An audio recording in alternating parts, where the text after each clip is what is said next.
Detik-detik Satpam Kebun Raya Bogor dikeroyok rombongan wisatawan, maksa masuk padahal sudah tutup. Video yang memperlihatkan Satpam atau petugas keamanan Kebun Raya Bogor dikeroyok rombongan wisatawan viral di media sosial. Video tersebut pertama kali diunggah oleh akun Instagram @metrobogor. Di awal video terlihat sekelompok orang dengan mayoritas mengenakan kaos hitam menyerang seorang Satpam. Para pelaku tampak mengejar Satpam, kemudian mendorong dan memukul hingga Satpam tersebut jatuh ke jalan. Tak hanya itu, mereka juga terlihat menendang gerbang pintu masuk Kebun Raya Bogor. Bahkan salah satu dari rombongan tersebut tampak melempar papan pemberitahuan ke arah gerbang. Kapolsek Bogor Tengah, AKP Agustinus Manurung mengatakan, insiden itu terjadi pada Minggu, tanggal 15 Desember tahun 2024 sekitar pukul 16 waktu Indonesia Barat.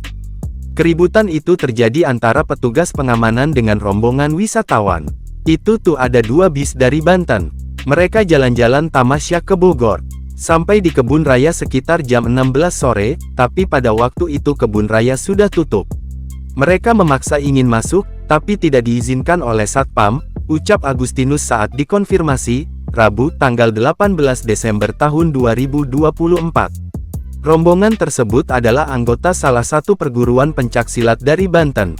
Karena tidak diizinkan masuk, rombongan menjadi marah dan menyerang petugas keamanan yang berjaga di pintu masuk.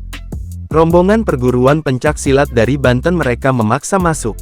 Ketika diberi tahu bahwa jam 16 waktu Indonesia Barat sudah tidak bisa menerima pengunjung lagi, mereka tetap memaksa sambil beralasan ingin masuk sebentar untuk berdoa. Namun, Satpam tetap tidak memberikan izin sehingga keributan terjadi, tambah Agustinus. Dalam keributan tersebut, 7 Satpam terdorong, dan 1 orang dipukul. Para korban kemudian melaporkan kejadian ini ke Polresta Bogor Kota.